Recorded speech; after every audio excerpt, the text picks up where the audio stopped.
నమస్తే welcome to Zee news afternoon bulletin నేను Manisri bulletin ముందుగా హెడ్లైన్స్ చూద్దాం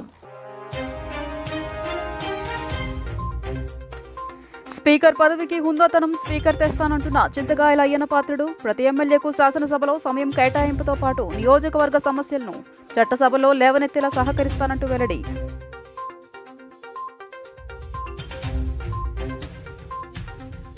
రాష్ట్రం నలుమూలల నుంచి విచ్చేసిన ప్రజల నుంచి వినతులను స్వయంగా స్వీకరించిన ముఖ్యమంత్రి చంద్రబాబు నాయుడు ఇక ప్రతి శనివారం టీడీపీ రాష్ట్ర కార్యాలయంలో ప్రజల వినతుల స్వీకరణ కార్యక్రమానికి చంద్రబాబు శ్రీకారం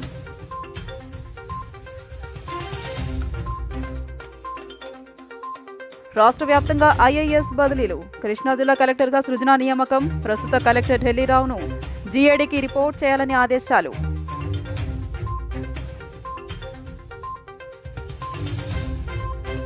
Machavaram circle inspector deputy CM Pawan Kalyan phone Jangareddygudem యువతి అదృశ్యం ఘటనపై ఆరా మిస్సింగ్ కేసును త్వరితగతిన ఛేదించి బాధిత కుటుంబానికి న్యాయం చేయాలంటూ ఆదేశాలు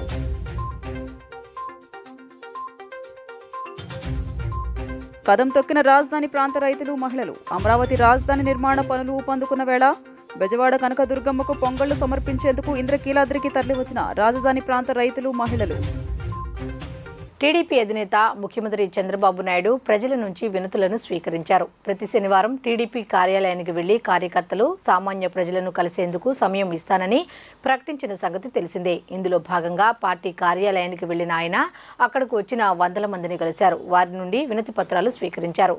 టీడీపీ ప్రధాన కార్యదర్శి విద్యాశాఖ మంత్రి నారా లోకేష్ కూడా కార్యకర్తల నుంచి వచ్చిన వారిని కలిశారు. కార్యకర్తలు అందించిన వినతి పత్రాలను స్వీకరించారు.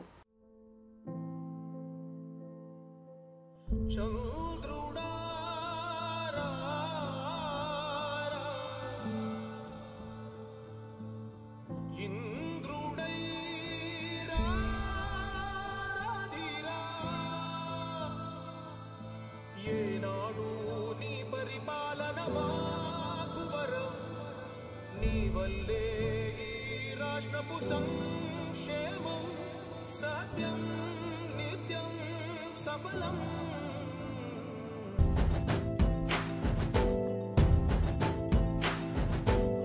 ప్రతి ఇల్లు నిన్నే నిన్నే పిలిచింది ప్రతి గడప నీకే స్వాగతం అంటోంది ప్రతి మనసు నువ్వే గెలవాలంటోంది పెద్ద కొడుకు నీవై తోడున్నావు చాలు. ఏపీ అసెంబ్లీ స్పీకర్గా తనను నియమించడం పట్ల హర్షం వ్యక్తం చేశారు చింతకాయల అయ్యన్న పాత్రుడు. తెలుగుదేశం పార్టీలో విశ్వసనీయత సంపాదించుకోవడంతోనే స్పీకర్ పదవి దక్కిందని మీడియాతో పేర్కొన్నారు. అసెంబ్లీ సమావేశాల అనంతరం లాబీలో మీడియాతో మాట్లాడిన ఏపీ స్పీకర్ చింతకాయల అయ్యన్న పాత్రుడు తెలుగుదేశం పార్టీలో సీనియర్ పొలిటీషియన్గా ఉండడంతో పాటు విశ్వసనీయతగా పార్టీలో కొనసాగుతూ ఉండడం వల్లే నేడు స్పీకర్ పదవి దక్కిందని వెల్లడించారు. ఈ పదవికి తనను ఎంపిక చేసిన తెదేపా అధినేత రాష్ట్ర ముఖ్యమంత్రి చంద్రబాబు నాయుడికి ధన్యవాదాలు తెలియజేశారు. తనకు మీడియా పట్ల వివక్ష లేదని గత ప్రభుత్వ హయాంలో అసెంబ్లీలో ఈనాడు టీవీ5 ఏబిఎన్ ఛానళ్లకు అనుమతి నిరాకరిస్తూ జారీ అయిన జీవోను రద్దు చేస్తూ తొలి సంతకం చేసినట్లు వెల్లడించారు. ఇక శాసనసభ సమావేశాల్లో వైసీపీ ఎమ్మెల్యేలు లేవనెత్తే ప్రశ్నలకు సమాధానం లభించేలా స్పీకర్గా చిత్తశుద్ధితో వ్యవహరిస్తానని పేర్కొన్నారు. నూతన శాసనసభ్యులకు శిక్షణ తరగతులు నిర్వహించేలా చూస్తానన్నారు. తాను స్పీకర్గా ఎన్నికైన క్రమంలో వైసీపీ అధినేత జగన్మోహన్ రెడ్డి శాసనసభ సమావేశాలను బాయ్కాట్ చేస్తున్నట్లు వచ్చిన వార్తలను కొట్టిపారేశారు. ప్రజా సమస్యల పట్ల శాసనసభ సమావేశాల్లో చర్చించాల్సిన నైతిక బాధ్యత ప్రతి ప్రజా ప్రతినిధిపై ఉంటుందని ఈ సందర్భంగా ఆయన గుర్తు చేశారు. ఉన్నతమైన పదవి ఉన్నతమైన పదవి వస్తే ఎవరికి సంతోషం ఉండదు. సీనియారిటీస్కే స్పీకర్ ఇస్తారు, జూనియర్స్కి ఎవరమ్మా. సీనియారిటీకి ఇవ్వాలి కాబట్టి సీనియారిటీకి ఇచ్చారు. నాకు 42 సంవత్సరాలు బట్టి ఉన్నాం కాబట్టి ఆ సీనియారిటీ చూసి నమ్మకంగా ఉన్నాం కాబట్టి పార్టీకి ఎన్టీ రామారావు గారి నుంచి అది కూడా కౌంట్ చేసి ఇవన్నీ చూసిన తర్వాత అర్హత ఉందని చెప్పి కదా చంద్రబాబు నాకు ఇచ్చాడు. నా భుజాల మీద బాధ్యత పెట్టారు. ఆ బాధ్యతని సక్రమంగా చేసి ఒక మంచి స్పీకర్ గుర్తింపు తెచ్చుకోవాలని ఆశ కూడా నాకు ఉంది. దానికోసం నేను ప్రయత్నం చేస్తాను.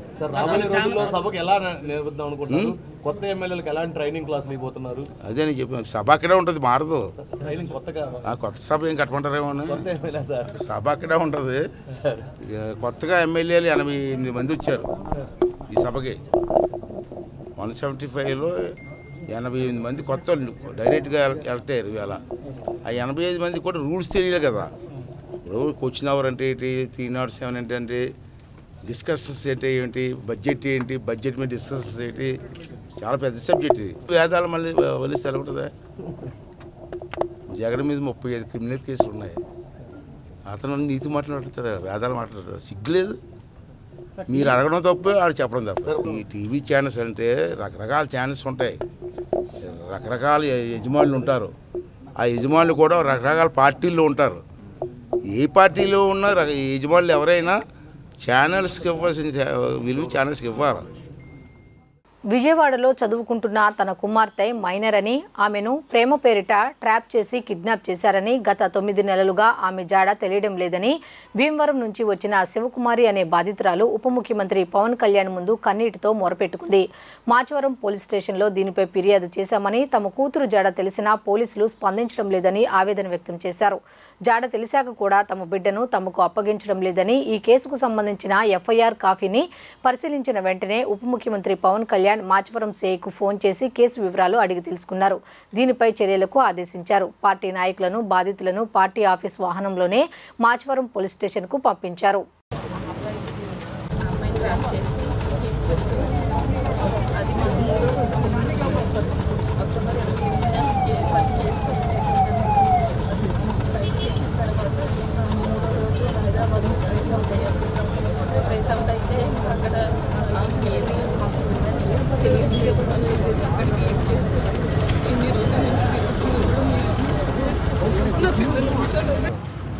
నా దగ్గరికి శివకుమారి గారు అని చెప్పి జార్జ్ ఇన్స్టిట్యూట్లో గ్లోబల్ హెల్త్ ప్రైవేట్ కంపెనీలో పనిచేస్తున్నారు. వాళ్ళు వాళ్ళ అమ్మాయిని 8 months బ్యాక్ కిడ్నాప్ చేశారని ఒక కేసు వచ్చింది సార్. వాళ్ళ అమ్మాయిని అది 8 months అది మనకి ఎఫ్ఐఆర్ కూడా ఉంది సార్. ఒకసారి మీరు చూసి కొంచెం ఒకసారి అప్డేట్ ఇవ్వండి సార్. ప్లీజ్ సార్, రిక్వెస్ట్ పంపిస్తాను సార్. మన కేకే గారిని పంపిస్తాను సార్. అవును పంపిస్తాను సార్, చూడండి సార్.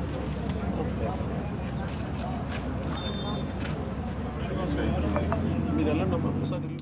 రాజమహల్ను తలపించే వైఎస్ఆర్సీపీ కార్యాలయాలు కేవలం ఒక విశాఖకు మాత్రమే పరిమితం కాలేదని మంత్రి నారా లోకేష్ అన్నారు. రాష్ట్రంలోని 26 జిల్లాల్లోనూ అనుమతులు లేకుండా వైఎస్ఆర్సీపీ కార్యాలయాల నిర్మాణం జరుగుతోందని చెప్పారు. అవి కూడా కేవలం ఎకరాకి 1000 రూపాయల నామమాత్రపు లీజు ధరకు మాత్రమే. దీనిపై మంత్రి నారా లోకేష్ ఘాటుగా స్పందించారు. వైఎస్ఆర్సీపీ కార్యాలయాల కోసం 26 జిల్లాల్లో భూమిని కేటాయించడంపై మంత్రి నారా లోకేష్ సామాజిక మాధ్యమం ఎక్స్ ద్వారా ఘాటుగా స్పందించారు. ఈ రాష్ట్రం నీ తాత రాజిరెడ్డి జాగీరా జగన్ అంటూ ధ్వసమెత్తారు. వైఎస్ఆర్సీపీ కార్యాలయాల కోసం 26 జిల్లాలో 42 ఎకరాలకు పైగా 1000 రూపాయల నామమాత్రపు లీజుకి 33 ఏళ్లకు జగన్ కేటాయించుకున్నారని మండిపడ్డారు. జనం నుంచి దోచుకున్న డబ్బులు 500 కోట్ల రూపాయలతో జిల్లాలో జగన్ వైఎస్ఆర్సీపీ కార్యాలయాలు నిర్మించారని మంత్రి లోకేష్ విమర్శించారు. ఎన్టీఆర్ జిల్లా కలెక్టర్ ఎస్ ఢిల్లీరావు బదిలీ అయ్యారు. రాష్ట్ర వ్యాప్తంగా 18 మంది ఐఏఎస్ అధికారులను బదిలీ చేస్తూ చీఫ్ సెక్రటరీ నీరబ్ కుమార్ ప్రసాద్ ఉత్తర్వులు జారీ చేశారు. ఇందులో భాగంగా ఢిల్లీరావును జేఏడీకి రిపోర్ట్ చేయాలని ఆదేశాలు జారీ చేశారు. కర్నూలు జిల్లా కలెక్టర్గా ఉన్న పి సృజనను ఎన్టీఆర్ జిల్లా కలెక్టర్గా నియమించారు. హస్తకళాకారుల స్థితిగతులను మెరుగుపరిచేందుకు రాష్ట్రంలో ప్రతి ఒక్కరూ హస్తకళా వస్తువులను కొనుగోలు చేసి హస్తకళాకారులను ప్రోత్సహించాలని బీసీ సంక్షేమం, ఆర్థికంగా వెనుకబడిన వర్గాల సంక్షేమం, చేనేత శాఖ మంత్రి ఎస్ సవిత సూచించారు. తెలుగు రాష్ట్రాల్లోనే కాకుండా ప్రపంచ స్థాయిలో హస్తకళా వస్తువులకు మంచి గిరాకీ ఉందని తెలిపారు. గాంధీనగర్లోని లేపాక్షి ఎంపోరియంను బీసీ సంక్షేమం, చేనేత శాఖ మంత్రి ఎస్ సవిత సందర్శించారు. అమ్మకానికి ఉన్న ప్రతి వస్తువును పరిశీలించారు. అమ్మకాలపై ఆరా తీశారు. హస్తకళా వస్తువులపై ప్రజలకు ఎలాంటి అవగాహన ఉందో ఎంపోరియంలో ఉన్న సిబ్బందిని అడిగి తెలుసుకున్నారు. ఈ సందర్భంగా ఆమె మాట్లాడుతూ ప్రతి ఒక్కరూ చేనేత హస్తకళలను ప్రోత్సహించాలని ఆమె కోరారు. ప్రస్తుతం 80 కోట్ల టర్నోవర్ ఉందని, దాన్ని 100 కోట్ల టర్నోవర్కు చేరేలా రాష్ట్ర ప్రభుత్వం కృషి చేస్తోందని తెలిపారు. మన సంపదను మనమే సృష్టించుకొని అభివృద్ధి చేసుకుని తద్వారా రాష్ట్ర అభివృద్ధికి, దేశాభివృద్ధికి పాటుపడదామని అన్నారు.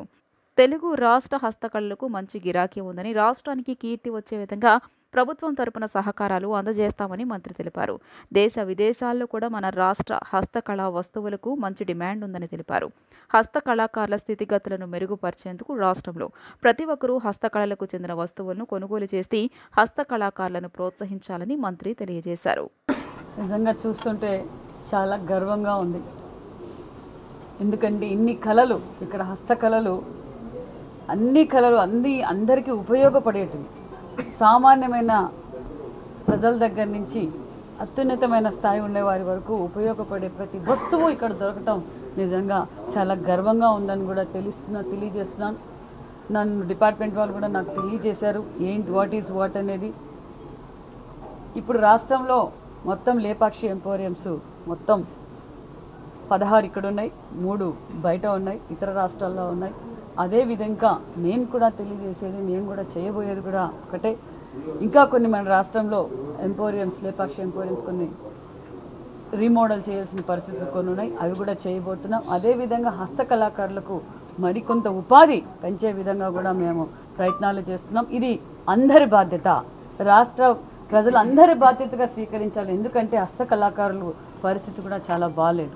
కాబట్టి ప్రతి ఒక్కరూ ఇక్కడున్న ప్రతి ఒక్క వస్తువు ప్రతి ఇంటికి అవసరమైనది. కాబట్టి ప్రతి ఒక్కరూ దీన్ని కొనవలసిందిగా కూడా తెలియజేస్తున్నాం. ఇండైరెక్ట్గా రాష్ట్రానికి ఇక్కడున్న ప్రజలందరికీ మనం ఇక్కడ మన హస్తకళాకారులందరికీ సహాయపడిన వాళ్ళం అవుతామని కూడా తెలియజేస్తున్నాం.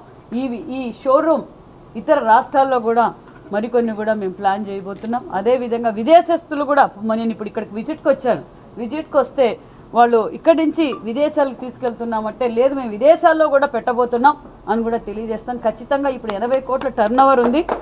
ఖచ్చితంగా ఈ సంవత్సరమే 100 కోట్ల టర్నోవర్ కూడా నేను తీసుకురాబోతున్నామని కూడా తెలియజేస్తున్నాను. ఇక్కడ స్టాఫ్ కూడా ఇతర షాపుల్లో కూడా పోలిస్తే నేను వచ్చినప్పటి నుంచి ఇక్కడ స్టాఫ్ కూడా చూస్తున్నా చాలా రెస్పాన్సిబిలిటీ. గతంలో కూడా నేను 4-5 సార్లు ఈ షాప్కి వచ్చాను, అప్పుడు కూడా రిసీవింగ్ అలాగే ఉంది. ఇప్పుడు మినిస్టర్గా నేను వచ్చినప్పుడు కూడా రిసీవింగ్ అలాగే ఉంది.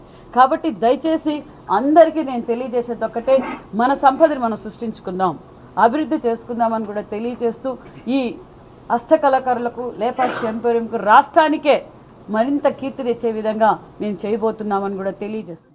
లేపాక్షి ఏపీ హ్యాండిక్రాఫ్ట్స్ డెవలప్మెంట్ కార్పొరేట్కు ఒక ముఖ్యమైన దినం.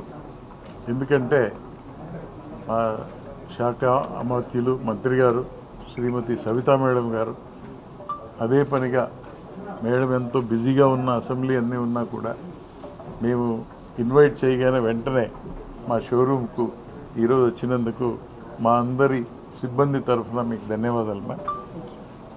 ఇప్పుడు ఇక్కడ మనకు ఆంధ్రప్రదేశ్లో 53 to 56 క్లస్టర్స్ ఉన్నాయి, అంటే హ్యాండిక్రాఫ్ట్ క్లస్టర్స్ ఉన్నాయి. ఈ క్లస్టర్స్లో right from Srikakulam to Anantapur ఎన్నో విభాగాలు, చేనేత కావచ్చు, అలాగే హ్యాండిక్రాఫ్ట్స్ కావచ్చు మనకున్నాయి. ఇక్కడ అన్ని డెవలప్మెంట్ చేస్తూ మనకి ఈరోజు 2,05,000 మంది ఆర్టిసన్స్ మాకు రిజిస్ట్రేషన్లో ఉన్నారు. వీళ్ళందరికీ కూడా మోడర్నైజ్గా ఇంకా డెవలప్ చేయడానికి ట్రైనింగ్స్, వీళ్ళ యొక్క మార్కెట్స్ను పెంపొందించడానికి ఎగ్జిబిషన్స్ ఇవన్నీ చేస్తున్నా. మొన్ననే మినిస్టర్ గారు పదవి స్వీకారం తర్వాత చిన్న మీటింగ్ తీసుకున్నారు, అవన్నీ ఎక్స్ప్లెయిన్ చేశాము.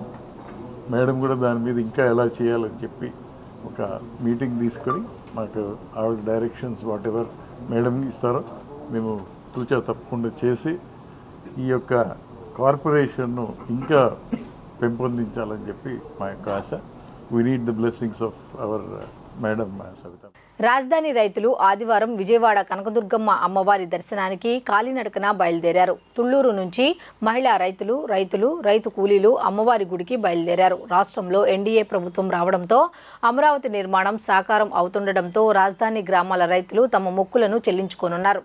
పొంగళ్లు నెత్తిన అమ్మవారు ఫోటో చేత్తో పట్టుకుని కాలినడకన విజయవాడ అమ్మవారి దేవస్థానానికి రాజధాని రైతులు బయలుదేరారు. ఈ కార్యక్రమానికి రాజధాని 29 గ్రామాల నుంచి రైతులు, మహిళా రైతు కూలీలు పాల్గొన్నారు. 2020 జనవరి 10న గత ప్రభుత్వ హయాంలో అమరావతి ఏకైక రాజధానిగా నిలవాలని మొక్కుకునేందుకు ఇదే విధంగా వెళ్లిన రైతులపై అప్పటి జగన్ సర్కార్ లాఠీ చార్జ్ చేసిన విషయం తెలిసిందే. అప్పట్లో రైతులను అడ్డుకునేందుకు జగన్ సర్కార్ దారి పొడవునా రోడ్డు కడ్డంగా ఇనుప కంచెలు ఏర్పాటు చేయించింది. రాయపూడి పెట్రోల్ బంకు వద్ద అప్పటి జిల్లా ఎస్పీ విజయరావు భారీగా పోలీసులతో మోహరించి ఆయనే స్వయంగా లాఠీలతో రైతులపై విరుచుకుపడ్డారు. గాయాలయ్యి రక్తం కారుతున్నా నాడు రైతులు వెనక్కి తక్కలేదు. నాటి సంగతులు గుర్తు చేసుకుంటూనే ఈ రోజు అమరావతి మహిళా రైతు కూలీలు పాదయాత్రగా అమ్మవారి దేవస్థానానికి బయలుదేరారు. ఎంత దారుణంగా మహిళల్ని హింసించి ఏ విధంగా ఇక్కడ అమ్మవారిని దర్శనం చేసుకోవడానికి వెళ్తుంటే మా యొక్క మొక్కులను తీర్చుకోవడానికి వెళ్తుంటే ఆ ఉద్యమంలో పోలీసులు కొనసాగించినటువంటి దమనకాండ చాలా దయనీయమైంది. కానీ ఆ తల్లి ఎప్పటికైనా ధర్మము అధర్మంపై విజయం సాధించింది, న్యాయం అన్యాయంపై విజయం సాధించింది. ఈరోజు దుర్మార్గంగా ఈ ప్రభుత్వం చేసినటువంటి గత ప్రభుత్వం చేసినటువంటి దమనకాండని నిరసిస్తూ రాష్ట్ర ప్రజలందరూ 5 కోట్ల మంది ప్రజలు ఒక స్పష్టమైనటువంటి తీర్పిచ్చి అమరావతి మనకి రాజధానిగా ఉండాలి, దీన్ని వర్ధిల్లాలి అని తెలియజేసినందుకు, ఏ విధంగా అయితే అమ్మవారు మనకి రక్షణగా నిలిచి ఆ రోజు మమ్మల్ని కాపాడిందో మళ్ళీ ఈ రాష్ట్రాన్ని ఈ రాజధానిని కాపాడింది కాబట్టి ఆమెకి ధన్యవాదాలు తెలుపుకుంటూ కృతజ్ఞతాపూర్వకంగా ఆ చల్లని తల్లి యొక్క దయ మా యందు ఎల్లప్పుడూ ఉండాలనేటువంటి ఉద్దేశంతో ఈరోజు మళ్ళీ పాదయాత్రగా ఇంద్రకీలాద్రికి చేరుకోబోతున్నాం. తప్పనిసరిగా ఇది రాష్ట్ర ప్రజలందరికీ మంచి జరగబోతుంది రాబోయే రోజుల్లో. కాబట్టి మా సమస్య తీర్చే వాళ్ళు ఎవరూ లేరని చెప్పి రైతులంతా మేము కలిసి అమ్మకి విన్నవించుకుందాం మా బాధనని వెళ్తుంటున్న సమయంలో ఇక్కడే ఒక దుర్ఘటన అన్నమాట. పోలీసులు అన్యాయంగా మేము ఏ తప్పు చేయకపోయినా మా మీద అన్యాయంగా లాఠీ చార్జ్ చేసి మా రక్తాన్ని కళ్ళ చూసింది వైసీపీ ప్రభుత్వం. కాబట్టి అమ్మ చూస్తూనే ఉంది, పైన ఉండి చూస్తూనే ఉంది. ఒక అవకాశం ఇచ్చింది తన బిడ్డ అనుకోని. 5 ఏళ్ళలో మారిందే లేదు ఆయన. కనీసం 5 ఏళ్ళగా మేము మా గోడు ఇంత చెప్పుకోవాలనుకున్నా కూడా ఆయన అసలు మారిందే లేదు. కాబట్టి అమ్మే 5 కోట్ల ఆంధ్రుల ద్వారా బుద్ధి చెప్పింది, నిజం గెలిచింది. ఈరోజు ప్రజాస్వామ్యం నిలిచింది. రాజ్యాంగాన్ని కాపాడుకున్న 5 కోట్ల ఆంధ్రులకి ప్రతి ఒక్క రైతు కూడా ఈరోజు ధన్యవాదాలు తెలియజేసుకుంటున్నాము. అలాగే వీరందరికీ ఆ అవకాశం కల్పించినటువంటి అమ్మకు కూడా ఓటు వేయాలి అనే ఆలోచన అమ్మ కల్పించింది. కాబట్టి ప్రతి ఒక్కరిని ఇబ్బంది పెట్టింది వైసీపీ ప్రభుత్వం. కాబట్టి అమ్మ పైనుండి చూసుకుంది, ఈరోజు నిజం గెలిచింది. ఎవరు ఏ తప్పు చేసినా తప్పక శిక్షింపబడతారనేది వైసీపీ ప్రభుత్వం చూసిన తెలుసుకోవాలి. అమరావతి జై జై దుర్గా. ఈరోజు అమ్మవారికి మేము చీరాసారితో బయలుదేరామండి. ఎందుకనంటే 5 సంవత్సరాల నుంచి ఈ ఆంధ్రప్రదేశ్ లో ఒక దుష్ట పరిపాలన సాగిందండి. ఈ దుష్ట పరిపాలన వల్ల 3 రాజధానులని అమరావతి రైతుల్ని, భూములు ఇచ్చిన రైతులు ఎంతో ఇబ్బందులు పెట్టి రాక్షస క్రీడలు ఆడారండి. మేము ఈ రాక్షస ప్రభుత్వం తట్టుకోలేక అమ్మవారికి మా చెప్పుకుందామని బయలుదేరితే ఈ రాజధానిలో రైతులు మహిళల మీద దమనకాండ చేసి కొట్టి రక్తాలు చిందించి కేసులు పెట్టారండి. అప్పటి నుంచి మేము అమ్మవారిది ఒకటే అనుకున్నామండి, ఈ రాక్షస ప్రభుత్వం పోయిన రోజు, దిగిపోయిన రోజు, ఈ అమరావతికి మంచి రోజులు వచ్చిన రోజు, రాష్ట్రానికి మంచి రోజు వచ్చిన రోజు మళ్ళీ ఆ ఇంద్రకీలాద్రి కాలనడికతో పొంగళ్ళు చేసుకొని చిరాసారాలతో బయలుదేరదామని, రాష్ట్రం అంతా అభివృద్ధి చెందాలని, కంపెనీలు రావాలని, రాష్ట్రం సుఖశాంతులతో ప్రజలందరూ వర్ధిల్లాలని మేము అనుకున్నామండి. ఈ రోజు అందుకని ఈ మొక్కులు తీర్చుకోవడానికి కాలినడకన ప్రతి ఒక్కళ్ళు అన్ని గ్రామాలు 29 గ్రామాల మహిళలు రైతులు బయలుదేరామండి. ఇప్పటికీ ఈ మొక్కు తీర్చుకోగలుగుతున్నాము. దీనికి అవకాశం ఇచ్చి ఓట్లేసి రాష్ట్రంలో ప్రజలందరూ గెలిపించి ఎన్డీఏ కూటమి గెలిపించినందుకు కూడా ప్రతి ఒక్కరికి మేము ధన్యవాదాలు తెలియజేస్తున్నాం. ఎన్నికల ముందు ఇచ్చినటువంటి హామీలు అన్ని నెరవేర్చి విశ్వ బ్రాహ్మణుల అభివృద్ధికి ఏపీలో చంద్రబాబు నాయుడు నేతృత్వంలో ఏర్పడిన టీడీపీ ప్రభుత్వం కృషి చేస్తుందని ఆంధ్రప్రదేశ్ విశ్వకర్మ పంచవృత్తుల సంక్షేమ సంఘం రాష్ట్ర అధ్యక్షులు విబి భాస్కర్ బాబు ఆశాభావం వ్యక్తం చేశారు. ఎన్నికల్లో కూటమి గెలుపు కోసం విశ్వ బ్రాహ్మణ సంఘాలు అన్ని ఒకే వేదికగా ఏర్పడి కార్యాచరణతో కృషి చేశాయని తెలిపారు. ఆంధ్రప్రదేశ్ విశ్వకర్మ పంచవృత్తుల సంక్షేమ సంఘం ఆధ్వర్యంలో నిన్న గాంధీనగర్ ప్రెస్ క్లబ్లో మీడియా సమావేశం నిర్వహించారు.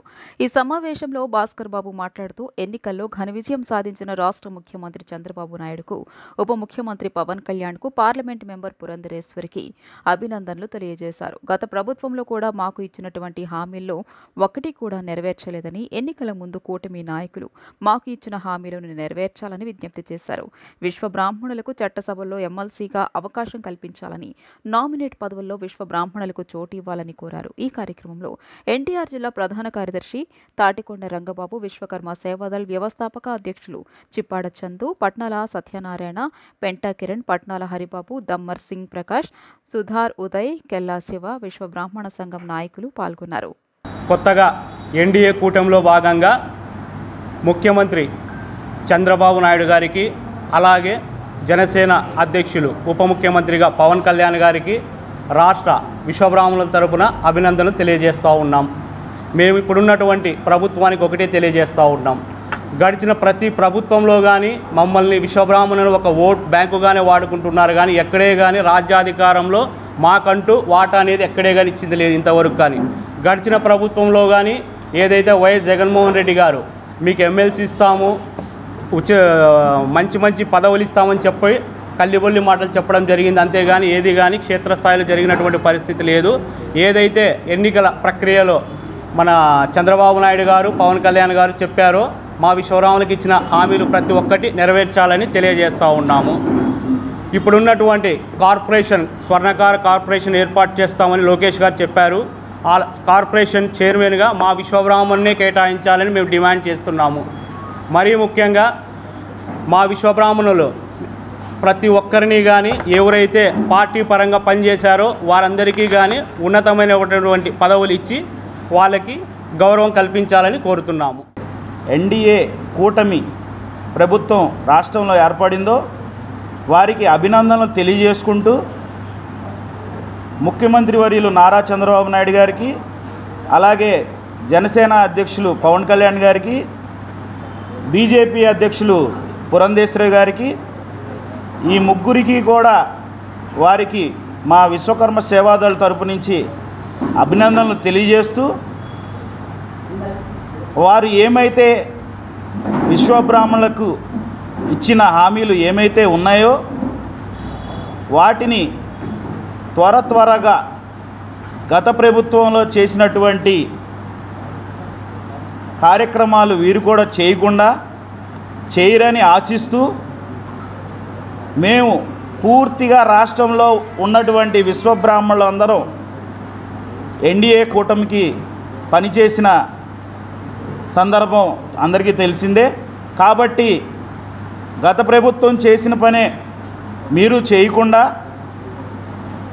ఎన్డీఏ కూటమికి ఎవరైతే పూర్తిగా పనిచేశారో ఈ ప్రభుత్వానికి వారిని గుర్తించి ఏమైతే హామీలు ఇచ్చారో స్వర్ణకార కార్పొరేషన్ అయితేనే కానీ ఇంకా తదితర కొన్ని హామీలు, ముఖ్యమైన హామీలు ఏమైతే ఉన్నాయో పనిచేసిన వారికి ఈ పదవులు కట్టబెట్టాలని, ముఖ్యంగా ఈ ఎన్డీఏ కూటమికి గెలుపు కోసం కృషి చేసిన మా విశ్వబ్రాహ్మణులు ముఖ్య పాత్ర పోషించారనే దానికి 100కి 100% ఖచ్చితంగా దీంట్లో వాళ్ళకు కూడా ఒక భాగం ఉందని తెలియజేస్తున్నాము. అలాగే ఈ కొత్త ప్రభుత్వం ఏర్పడిన ముఖ్యమంత్రి వర్యులు నారా చంద్రబాబు నాయుడు గారికి, జనసేన అధ్యక్షులు కొణిదెల పవన్ కళ్యాణ్ గారు, అట్లాగే పురంధేశ్వరి గారు కూడా అందరికీ ధన్యవాదాలు తెలుపుతూ, గత ప్రభుత్వంలో ఏదైతే మాకు ఎమ్మెల్సీ ఇస్తా అన్నారో మోసం చేశారో ఈ ప్రభుత్వంలో మాకు విశ్వబ్రాహ్మణులకి ఎమ్మెల్సీ అట్లాగే టీటీడీ చైర్మన్ కూడా ఇవ్వాలని, విశ్వబ్రాహ్మణులకి ఏదైతే గుర్తింపు ఉన్నదో తెలుగుదేశం పార్టీ అంటేనే బీసీ పార్టీ, అది నిజం చేయాలని చెప్పి మనస్ఫూర్తిగా కోరుకుంటూ, అట్లాగే మా అధ్యక్షులు విశ్వబ్రాహ్మణ వ్యవస్థాపకులు భాస్కర్ బాబు గారు ఈరోజు అనంతబాబు రావడం చాలా వారికి కూడా ధన్యవాదాలు తెలుపుతూ, ఈ 24 ఎలక్షన్ అత్యంత అద్భుతంగా జరిగినటువంటి ప్రజా తీర్పుకి శిరస వహించి మన అందరం కూడా ప్రజలకు అభివాదం తెలియజేయాల్సినటువంటి అవసరం ఎంత ఉంది. ఆ కార్యక్రమంలో అత్యంత ఉత్సాహంగా చూపించి ప్రజల వైపు నిలబడినటువంటి మీడియా మిత్రులందరికీ కూడా నా హృదయపూర్వక ధన్యవాదాలు తెలియజేస్తున్నాను. రాష్ట్రంలో 25 లక్షల మంది విశ్వబ్రాహ్మణులు ఉన్నారు. ఆ విశ్వబ్రాహ్మణ జాతి మొత్తం కూడా ఈ రోజున ఎన్డీఏ కూటమికి పనిచేసి అత్యంత అద్భుతంగా ఈ భారతదేశంలో అత్యధిక మెజారిటీతో కూటమిని గెలిపించినటువంటి ఘనత మా విశ్వబ్రాహ్మణులకు ఉంది. అలాగే విశ్వబ్రాహ్మణ జాతికి అత్యంతటువంటి విషయాలు ఏంటంటే, ఏదైనా జరిగినప్పుడు ప్రతి ఒక్కరు కూడా ఆ రోజు బ్రహ్మం గారు చెప్పారు, ఆ రోజు బ్రహ్మం గారు చెప్పారు, ఆ రోజు బ్రహ్మం గారు చెప్పారు అని చెప్పేసి ప్రతి ఒక్కరు చెప్తారు. ఆ బ్రహ్మం గారు చెప్పినటువంటి ప్రతి వాక్యం ఎలాగైతే నిజం అవుతుందో ఆ బ్రహ్మం గారు వారసులుగా మేము ఈ రోజున ఎన్డీఏ కూటమికి పనిచేసి ఆ పార్టీని గెలిపించడం జరిగింది. పెద్దలు నారా చంద్రబాబు నాయుడు గారికి, అలాగే పవన్ కళ్యాణ్ గారికి, అలాగే బీజేపీ అధ్యక్షురాలు ఎంపీ పురంధేశ్వరి గారికి మా విన్నపం, రాష్ట్రంలో తెలుగుదేశానికి, బీజేపీకి, జనసేనకి పనిచేసినటువంటి విశ్వబ్రాహ్మణులు ఎక్కువ మంది ఈ ఎలక్షన్లో పనిచేశారు.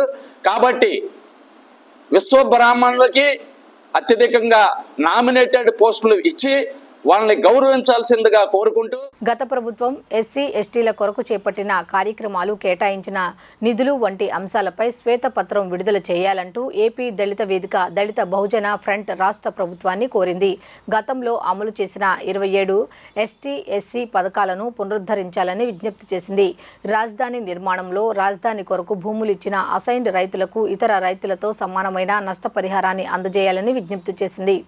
ఆంధ్రప్రదేశ్ దళిత వేదిక దళిత బహుజన ఫ్రంట్ సారథ్యంలో విజయవాడ ప్రెస్ క్లబ్లో ఆదివారం రౌండ్ టేబుల్ సమావేశం జరిగింది. ఈ సందర్భంగా ఏపీ దళిత వేదిక అధ్యక్షుడు వంగివరపు రెడ్డనతో పాటు సిహెచ్ మల్లేష్ మీడియాతో మాట్లాడారు. దళితుల సంక్షేమం, అభివృద్ధి, రక్షణ మరియు పాలనా భాగస్వామ్యంకై దళిత ఉద్యమ కార్యాచరణ సమావేశాన్ని నిర్వహించినట్లు తెలియజేశారు. గత ప్రభుత్వంలో దళిత సంక్షేమం, అభివృద్ధి, రక్షణ మరియు పాలనలో భాగస్వామ్యం నామమాత్రంగానే కొనసాగిందని ఆవేదన వ్యక్తం చేశారు. దళితుల కోసం కేటాయించిన నిధుల్లో కూడా విపరీతమైన కోత విధించారని విమర్శించారు. ఎస్సీల కోసం ఏర్పాటైన ఫైనాన్స్ కార్పొరేషన్ను మూత వేశారని, స్వయం ఉపాధి పథకాలన్నీ అటకెక్కాయనన్నారు. ఎస్సీ ఎస్టీల సంక్షేమ, అభివృద్ధి, రక్షణ చట్టాల పట్ల నిర్లక్ష్యంతో వ్యవహరిస్తూ నవరత్నాల్లో భాగంగా అందించే పథకాలనే ఎస్సీ ఎస్టీలకు వర్తింపచేస్తూ రాజ్యాంగబద్ధంగా వీరికి ఉన్న ప్రత్యేక హక్కులను గత ప్రభుత్వం కాలరాసిందని వాపోయారు. వీటన్నిటికైనా ఆగ్రహం వ్యక్తం చేసిన దళితులు పెద్ద ఎత్తున ఉద్యమించారని గుర్తు చేశారు. దళితుల ఆగ్రహంతోనే గత ప్రభుత్వం కుప్పకూలిందని పేర్కొన్నారు. ఈ ప్రభుత్వం దళితుల రక్షణ సంక్షేమానికి అధిక ప్రాధాన్యత ఇవ్వాలని విజ్ఞప్తి చేశారు. అదేవిధంగా దళితుల గిరిజన సంక్షేమం కోసం అభివృద్ధి, రక్షణకై తాము చేపట్టిన ప్రతిపాదనలను అమలు చేయాలని కోరుతున్నామన్నారు. గత ప్రభుత్వం ఎస్సీ ఎస్టీల సంక్షేమానికి ఖర్చు చేసిన నిధులపై శ్వేతపత్రం ప్రకటించాలని విజ్ఞప్తి చేశారు. గతంలో అమల్లో ఉన్న ఎస్సీ ఎస్టీల విద్య, ఉద్యోగం, స్వయం ఉపాధి, గ్రామీణ జీవనోపాధుల నైపుణ్యాలకు చెందిన 27 పథకాలను జగన్మోహన్ రెడ్డి రద్దు చేశారని, వాటిని ఈ ప్రభుత్వం పునరుద్ధరించాలని కోరారు. ఎస్సీల అభ్యున్నతి కోసం రాష్ట్ర కేబినెట్లో మరో 2 మంత్రి పదవులు కేటాయించాలని కోరారు. రాజ్యాంగబద్ధంగా ఎస్సీ ఎస్టీలకు ఉన్న ప్రత్యేక హక్కులు, చట్టాలను ఈ ప్రభుత్వం అమలు చేయాలన్నారు. కొత్త ప్రభుత్వం ఏర్పాటైంది. అనుభవజ్ఞులు, మరి అన్ని రంగాల్లో అపర భగీరథుడైనటువంటి మన నారా చంద్రబాబు నాయుడు గారు ముఖ్యమంత్రిగా ప్రమాణ స్వీకారం చేయడం సంతోషకరం. ఈ సందర్భంగా మేము ఇంతవరకు మాకు నష్టం కలిగినటువంటి పథకాలను ప్రారంభించాలని, మరి మేము పెట్టినటువంటి డిమాండ్లలో మాకు మొట్టమొదట మేము సంతకాలు పెట్టేటప్పుడు కూడా మా నాయకులను చంద్రబాబు నాయుడు గారి ఆఫీస్ నుంచి మాకు ఫోన్ చేసి, మరి అంబేద్కర్ విదేశీ విద్యను జగనన్న విదేశీ విద్యగా ఉన్నటువంటి విధానాన్ని మారుస్తాం, ఇప్పుడు జగనన్న గోరుముద్ద లేకపోతే ఈ విద్యా దీవెన అవన్నీ ఏదేదో పెట్టాడు అవన్నీ కూడా తీసేసి మేము పేర్లు మార్చేదానికి రెడీ చేస్తున్నాం. మరి ఏం చేయమంటారు, ఎట్లా చేయమంటారు అని చెప్పేసి మమ్మల్ని వివరం అడగడం జరిగింది. ఆ వివరం ప్రకారం ఈ స్కాలర్షిప్ అనేటువంటి హక్కు, ఆ హక్కును విడనాడి ఈ దీవెన, ఈ వసతులు ఇవన్నీ మాకు అవసరం లేదు, మాకు స్కాలర్షిప్ అనేటువంటి పదంతో రావాలని చెప్పేసానంటే ఇప్పుడు ఈ స్కాలర్షిప్ అనే పదాన్ని పెట్టారు. దాని తర్వాత ఇప్పుడు అంబేద్కర్ విద్య అనేది దానికి కూడా మాకు అంబేద్కర్ పేరును పెట్టడం హర్షించదగ్గ విషయం. మరి వాళ్ళకందరికీ కూడా దళిత కుటుంబాల్లో ఉన్నటువంటి ఎస్సీ కుటుంబాల్లో ఉన్నటువంటి వారు పడుతున్న ఆవేదన, పడుతున్న కష్టాలు, బాధలు అవన్నీ కొద్దిగా తొలగిపోతాయనే ఉద్దేశంతో డాక్టర్ బాబాసాహెబ్ అంబేద్కర్ మా తండ్రి గారు అయినటువంటి వారు పెట్టిన స్కీములతోనే కొద్దిగా మేము డెవలప్ అయ్యున్న తరుణంలో గతంలో కంటే పోయిన గవర్నమెంట్లో మాకున్నటువంటి 27 స్కీములు తీసేయడం జరిగింది. 27 స్కీముల్లో ఆర్థికంగా, విద్యాపరంగా చాలా వెనుకబడి 30 ఏళ్ళలో వెనక్కి వెళ్ళిపోయాం. కాబట్టి ఇప్పటికైనా ఈ గవర్నమెంట్ ఉన్నంత వరకు మనం కానీ, మన పిల్లలు కానీ, మన భవిష్యత్తు కానీ, మన ఉజ్వల భవిష్యత్తుకు ఇబ్బంది పడుతుందని ఒక తీర్మానం చేసి గత ఎన్నికల్లోనే మేము ముందుకు పోవడానికి మా ప్రత్యేక డిమాండ్లు ఏంటంటే, గతంలో ఉన్నటువంటి ఎస్సీ కార్పొరేషన్లకు సంబంధించి, ఎస్సీలకు సంబంధించిన పథకాలతో పాటు ఏవి నిర్వీర్యమైనాయో భూమి కొనుగోలు పథకం కానీ, విద్యా పథకం కానీ, బెస్ట్ అలవెన్సబుల్ కానీ, ఈ ఎన్ఎస్ఎఫ్డిసి, కేఎన్ఎస్ఎఫ్డిసి స్కీములు కానీ అన్నీ మా ఇస్తూ ఉద్యోగ అవకాశాలలో బాగా చేయాలనే ఉద్దేశంతో ఈరోజు మా మెయిన్ డిమాండ్ తీసుకున్నాము. ఎన్నికల సమయంలో తమ పార్టీకి ఇచ్చిన మాట ప్రకారం కూటమి ప్రభుత్వం తమ పార్టీకి ఎమ్మెల్సీ ఇవ్వాలని రిపబ్లిక్ పార్టీ ఆఫ్ ఇండియా జాతీయ కార్యదర్శి పేరం శివనాగేశ్వరరావు గౌడ్ నూతన ప్రభుత్వానికి విజ్ఞప్తి చేశారు. అలయన్స్లో భాగంగా తాము కూటమి గెలుపు కోసం కృషి చేసినట్లు తెలిపారు. గాంధీనగర్ ప్రెస్ క్లబ్లో Republican party of India party కార్యవర్గ సమావేశం నిర్వహించారు.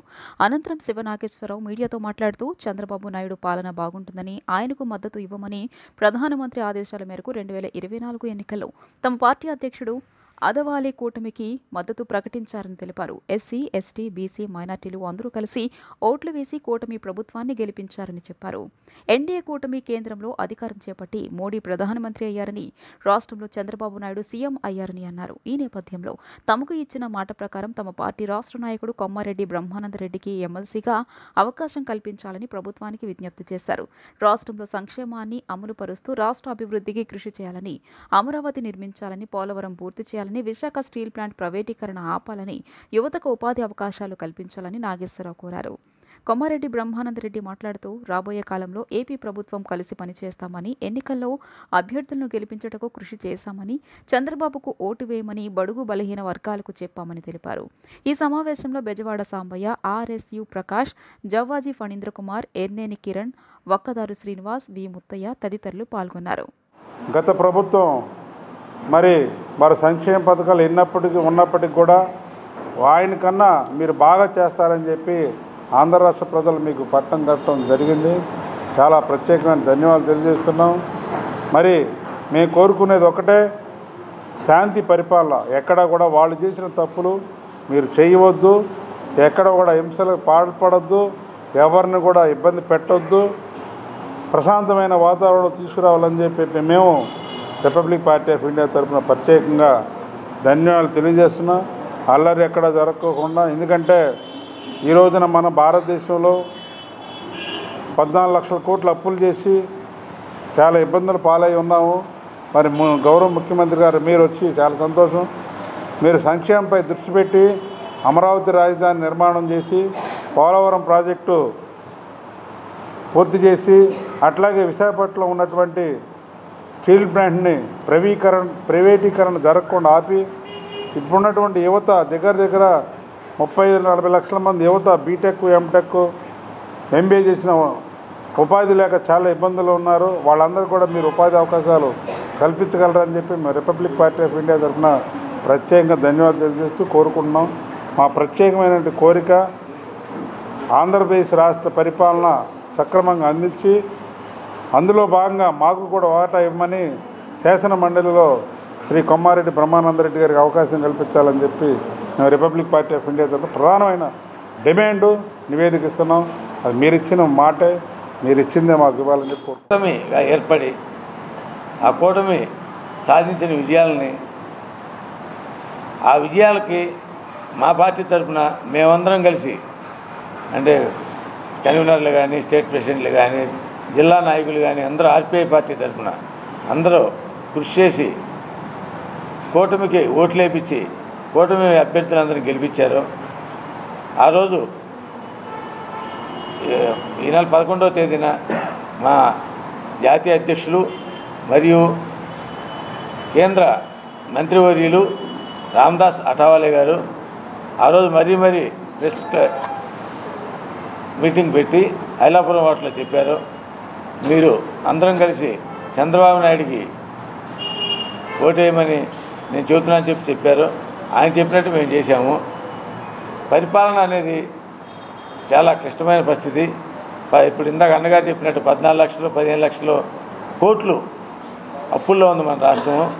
దాన్ని ఎలా బయటేయాలి ఎలా అనేది ఈ ప్రభుత్వం చేపట్టిన అక్రమ నిర్మాణాల కూల్చివేత కార్యక్రమాలను స్వాగతిస్తున్నామంటూ ఏపీ హేతువాద సంఘం రాష్ట్ర అధ్యక్షులు నార్నే వెంకట సుబ్బయ్య పేర్కొన్నారు. ఇదే క్రమంలో ఈ రాష్ట్రంలో బాబాలుగా అవతారమెత్తి 100 ఎకరాలను కబ్జా చేసిన మఠాధిపతులపై చర్యలు చేపట్టాలని రాష్ట్ర ప్రభుత్వానికి విజ్ఞప్తి చేశారు. ఇందులో భాగంగా విశాఖ శారదా పీఠానికి ముట్టజెప్పిన 15 ఎకరాల ప్రభుత్వ భూమిని స్వాధీనం చేసుకోవాలని కోరారు. ఆంధ్రప్రదేశ్ హేతువాద సంఘం విజయవాడలో పాత్రికేయుల సమావేశం నిర్వహించింది. ఈ సందర్భంగా ఆ సంఘం రాష్ట్ర అధ్యక్షులు నార్నే వెంకట సుబ్బయ్య మీడియాతో మాట్లాడారు. ఎన్డీఏ ప్రభుత్వం రాష్ట్ర వ్యాప్తంగా చేపట్టిన అక్రమ నిర్మాణాల కూల్చివేత చర్యలను సమర్థిస్తున్నామని పేర్కొన్నారు. ఇదే క్రమంలో బాబాల మోసాలకు బలవుతున్న ప్రజలను చైతన్యవంతుల్ని చేయడంతో పాటు అక్రమాల ముసుగులో ఆక్రమించిన ప్రభుత్వ భూములను తిరిగి స్వాధీనం చేసుకోవాలని కోరారు. నెల్లూరు జిల్లాలో రామదూతగా అవతారమెత్తి నెల్లూరు జిల్లా చేవూరు గ్రామ చెరువు పోరంబోకు సర్వే నంబర్లు 879, 883లోని కోట్లాది రూపాయల అటవీ భూములను అన్యాక్రాంతం చేశారని 2002లో అప్పటి అటవీ శాఖ మంత్రి హోదాలో ఉన్న అయ్యన్న పాత్రుడు ఈ వ్యవహారంపై చర్యలు తీసుకోవాలని అధికారులను ఆదేశించారని గుర్తు చేశారు. ఇప్పుడు స్పీకర్ హోదాలో ఉన్న అయ్యన్న పాత్రుడు రామదూత మోసాలను అరికట్టి కబ్జాలకు గురైన అటవీ శాఖ భూములను స్వాధీనం చేసుకోవాలని కోరారు. అదే మాదిరిగా విశాఖ శ్రీ శారద పీఠాధిపతి స్వరూపానంద స్వామి గత ప్రభుత్వంతో మెలిగిన సాన్నిహిత్యంతో మాజీ ముఖ్యమంత్రి వైఎస్ జగన్ జీవో 48తో శారదా పీఠానికి 150 నుంచి 200 కోట్ల రూపాయలు విలువ చేసే 15 ఎకరాల భూమిని దారదత్తం చేశారని, ఆ భూములను స్వాధీనం చేసుకోమని ఈ ప్రభుత్వాన్ని కోరుతున్నామని వెల్లడించారు. ఇక కల్కి అవతారం దాల్చి తిరుపతి జిల్లా వరదాయపాలెం బత్తులవళ్లం గ్రామం దళితులకు చెందిన 3.76 ఎకరాల భూమిని ఆక్రమించారని, ఆ భూమిని తిరిగి వారికి అప్పచెప్పాలని కోరుతున్నామని తెలియజేశారు. అమరావతిలో ఏటి ఒడ్డున ఏదో ఒక పార్టీ ఆఫీసు రెగ్యులర్గా కట్టున్నారు, దీన్ని అనుమతులు లేవు, దీనికి ఏమీ లేవని వాటిని కూలగొట్టేయటం జరిగింది. నిజమే, అనుమతులు లేని వాటిని ఖచ్చితంగా కొట్టాల్సిందే. మేము హేతువాద సంఘంగా దాన్ని అభినందిస్తున్నాం ఆ చర్యని. తర్వాత అదే క్రమంలో వందలాది ఎకరాల భూములు దొంగ స్వాములు, బాబాలు, పీఠాధిపతుల పేరుతో ఆక్రమించి ఆశ్రమాల పేరుతో రకరకాలుగా మోసం చేస్తున్న పరిస్థితి ఉంది. మీకు తెలుసు, బాబాలందరూ మానసిక రోగులు. మా దగ్గర మాహిత్యాలు ఉన్నాయి, వస్తే మేము మీ నయం చేస్తామనే భావం కలిగిన వాళ్ళందరూ కూడా మానసిక రోగులు. వీళ్ళని మానసిక వైద్యశాలలో చేర్చాలి లేదా జైళ్ళలోనే పెట్టాలి. ఇడిగా తిరగనిస్తే చాలా ప్రమాదం సమాజానికి. అలాగే వాళ్ళలో కొంతమంది మనం చెప్పుకుందాం.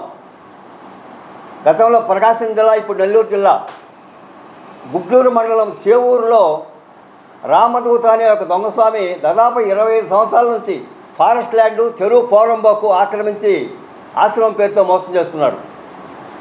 ఈ స్వామి దగ్గరికి గతంలో యడ్యూరప్ప వచ్చాడు, గాలి జనార్దన్ రెడ్డి వచ్చారు. ఇద్దరు, ఒక ఆయన ముఖ్యమంత్రి, ఒక ఆయన మంత్రి. ఇక్కడికి వచ్చిన తర్వాత, ఇక్కడ పోయిన తర్వాత ఇద్దరికి మంత్రులు పదవులు పోయినాయి, ఇద్దరు జైలుకు పోయారు. అట్లాగే బంగారు లక్ష్మణ్ బీజేపీ జాతీయ అధ్యక్షుడు, ఆయన అప్పుడు వచ్చాడు ఈ ఆశ్రమానికి. వచ్చిపోయిన తర్వాత సుప్రీంకోర్టు ఒక కేసులో సంవత్సరం శిక్ష వేసిన తర్వాత చనిపోయాడు. అదొక అంశం. నేను అక్కడికి వస్తే జరుగుతుందని చెప్పట్లేదు, కానీ వీళ్ళు సమస్యలు తీర్చని బాబాల దగ్గరికి వస్తే సమస్యలు పెరిగి వీళ్ళు జైలుకి పోయి చచ్చిపోయే పరిస్థితి కూడా ఉంది. అంటే సమస్యలకి బాబాలకి సంబంధం లేదు అనేది చెప్పేందుకు నేను చెప్తున్నాను. మాది 3 ఎకరాల 74 సెంట్లు 20 సంవత్సరాల ముందే కల్కి భగవాన్ ఆయన ఆక్రమణ చేసుకునేశారు. అక్కడి నుంచి మేము ఫైట్ చేస్తున్నాం కానీ మాకు ఏ అధికారి సహాయం చేయట్లేదు. మా భూముల కోసమే వెళ్ళినప్పుడంతా మమ్మల్ని కొట్టడమో, తన్నించడమో, కేసులు పెట్టడమో జరుగుతూ ఉంది. ఈ మధ్య జనవరిలో కేసు కొట్టేయబడింది, వేసిన కోర్టు కూడా కొట్టేసిన తర్వాత కూడా మళ్ళీ కలెక్టర్ గారికి వెళ్ళాము. మరి ఎంఆర్ఓ ఇస్తే మా ఎంఆర్ఓ గారికి రిపోర్ట్ ఇస్తే ఇసిరి పడేసింది. నువ్వు తెలుసుకోవే, మాకేం సంబంధం అంటది. అలా ఉంది అధికారులు ఇకనైనా మా పేదలపై దయ ఉంచి మాకు న్యాయం చేయాలని కోరుకున్నాం. వార్తలు ముగించే ముందు హెడ్లైన్స్ మరోసారి చూద్దాం. స్పీకర్ పదవికి హుందాతనం స్పీకర్ తెస్తానంటున్న చింతగాయల అయ్యన్న పాత్రుడు. ప్రతి ఎమ్మెల్యేకు శాసనసభలో సమయం కేటాయింపుతో పాటు నియోజకవర్గ సమస్యలను చట్టసభలో లేవనెత్తేలా సహకరిస్తానంటూ వెల్లడి.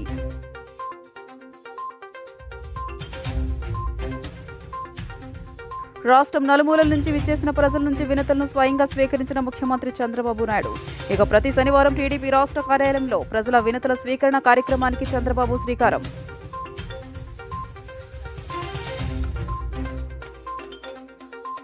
రాష్ట్ర వ్యాప్తంగా ఐఏఎస్ బదిలీలు. కృష్ణా జిల్లా కలెక్టర్గా సృజన నియామకం. ప్రస్తుత కలెక్టర్ ఢిల్లీరావును జీఏడీకి రిపోర్ట్ చేయాలని ఆదేశాలు.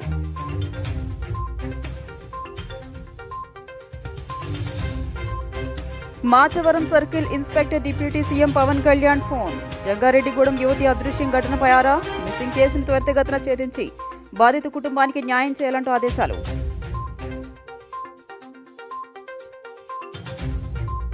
కదం తొక్కిన రాజధాని ప్రాంత రైతులు, మహిళలు. అమరావతి రాజధాని నిర్మాణ పనులు ఊపందుకున్న వేళ బెజవాడ కనకదుర్గమ్మకు పొంగళ్లు సమర్పించేందుకు ఇంద్రకీలాద్రికి తరలివచ్చిన రాజధాని ప్రాంత రైతులు మహిళలు. ఈ వార్తలు ఇంతటితో సమాప్తం. తిరిగి రాత్రి 7:30 బులెటిన్లో కలుద్దాం. అంతవరకు సెలవు. నమస్కారం.